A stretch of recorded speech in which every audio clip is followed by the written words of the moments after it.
My dear students, আজ এই ভিডিওতে আমি আলোচনা করব ইংরেজির কিছু বেসিক বিষয় সম্পর্কে।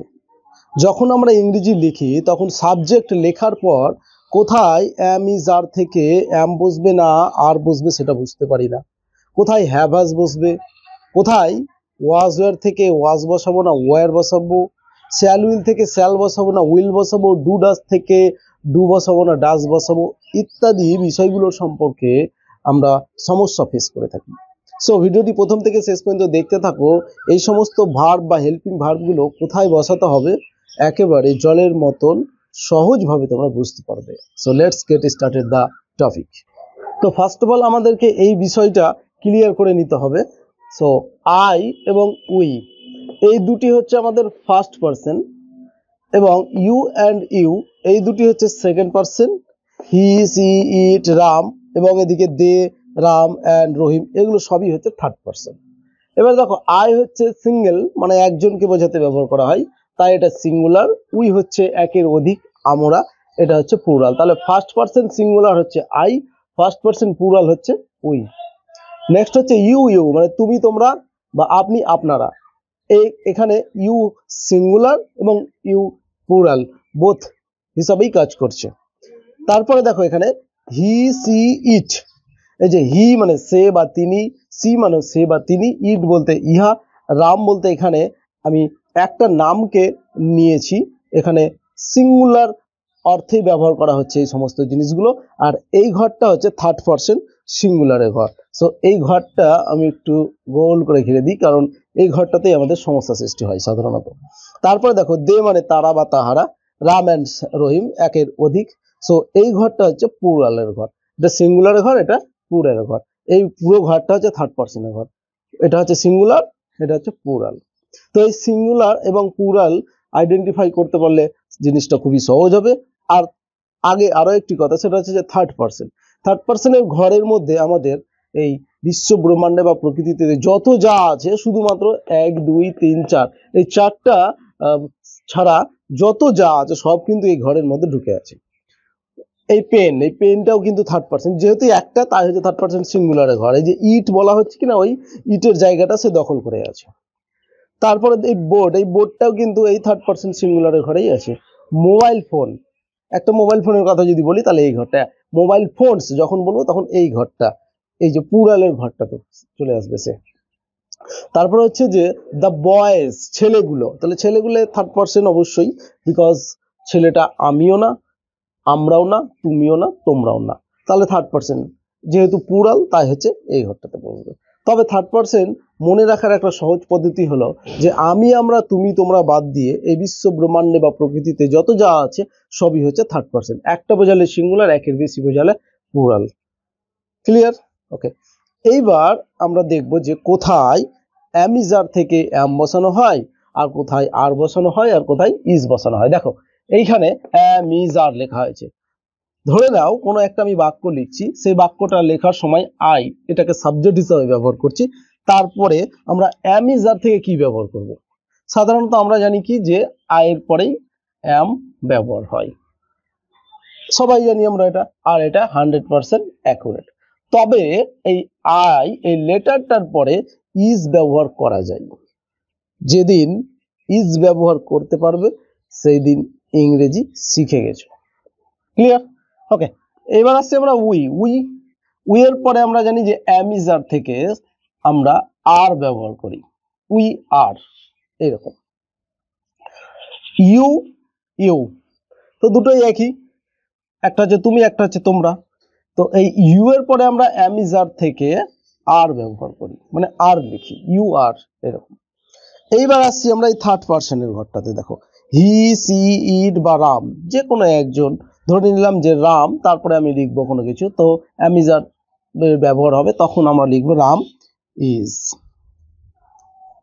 Clear? Ram is, she is, it is, the pen is, the board is, the mobile phone is, এইরকম ভাবে হবে। ক্লিয়ার? এইবার এই ঘরে চলে আসছে থার্ড পারসনের প্লুরালের ঘরে, যে দে এটা লিখলাম সাবজেক্ট হিসাবে, তারপর আমরা অ্যাম ইজ আর থেকে ব্যবহার করব আর, দে আর। অথবা দেখা গেল যে থার্ড পারসন প্লুরাল রয়েছে, যে রাম অ্যান্ড রহিম, তারপরে কি করব, রাম অ্যান্ড রহিম আর হবে। ক্লিয়ার? তাহলে এখানে দেখো একটি মাত্র ঘর রয়েছে যেখানে ইজ বসছে এবং একটি মাত্র ঘর রয়েছে যেখানে আর বসছে, এই দুটো ঘরই শুধু আলাদা। সো আয়ের পরে সর্বদাই আমরা জানি যে এম বসে, তাহলে হয়ে গেল আয়ের পরে এম। থার্ড পারসন সিঙ্গুলারের ক্ষেত্রে শুধুমাত্র ইজ বসে, বাকি সব ক্ষেত্রে আর। দুটো জিনিস মনে রাখবে, আয়ের পরে এম, থার্ড পারসন সিঙ্গুলারের পরে ইজ, বাকি সব ক্ষেত্রে আর। ক্লিয়ার? আশা করি তাহলে এম ইজ আর কোথায় বসাবে মানে সাবজেক্টের পরে কখন কোনটা বসাবে সেটা নিয়ে আর কোনো সমস্যা থাকবে না। এরপরে আসছি আমরা ওয়াজ ওয়্যার। তো দেখো আয়ের পরে ওয়াজ বসে আমরা সকলেই জানি, উই এর পরে ওয়্যার বসে, ইউ এর পরে ওয়্যার বসে, তারপরে হি সি ইট রাম মানে থার্ড পারসন সিঙ্গুলার ঘরে কি বসে? ওয়াজ বসে। বাকি আবার থার্ড পারসন প্লুরালের ক্ষেত্রে ওয়্যার বসে। তাহলে এই ঘরের আমরা দুটো জিনিস দেখতে পেলাম, একটা হচ্ছে ফার্স্ট পারসন সিঙ্গুলার যেটা হচ্ছে আই, আয়ের পরে দেখালো আই, আমি কোন একটা সেন্টেন্স লিখতেছি যে আই, তারপরে দেখালো যে ওয়াজ ওয়্যারের ব্যবহার আসছে, তাহলে আই ওয়াজ বসাবো না ওয়্যার বসাবো? অবশ্যই আয়ের পরে ওয়াজ বসবে, আই ওয়াজ, তারপরে কোনো কিছু। ক্লিয়ার? আর থার্ড পারসন সিঙ্গুলার ঘরের ক্ষেত্রে দেখো এটা যে Ram was, he was, she was, the man was, the cow was, the table was, the mobile phone was, the student was। Clear? Third person plural হলে আবার ফের ওয়্যার হয়ে যাবে, যেমন the boys were, the girls were, the students were, এগুলোর পরে সব wire বসবে, মানে থার্ড পারসন প্লুরালের ক্ষেত্রে ওয়্যার বসবে।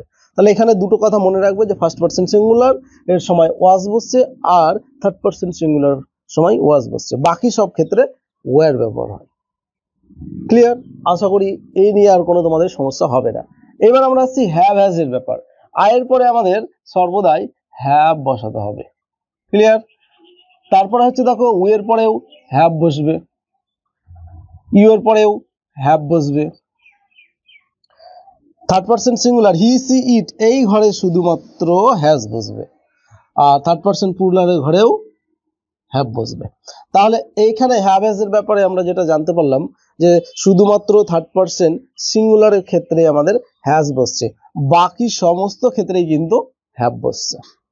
তাহলে হ্যাভ হ্যাজ এর ব্যাপারের সময় মনে রাখবে যে থার্ড পারসন সিঙ্গুলারের ক্ষেত্রে শুধু হ্যাজ।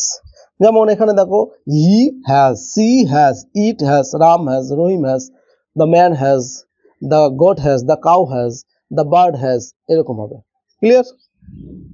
ওকে।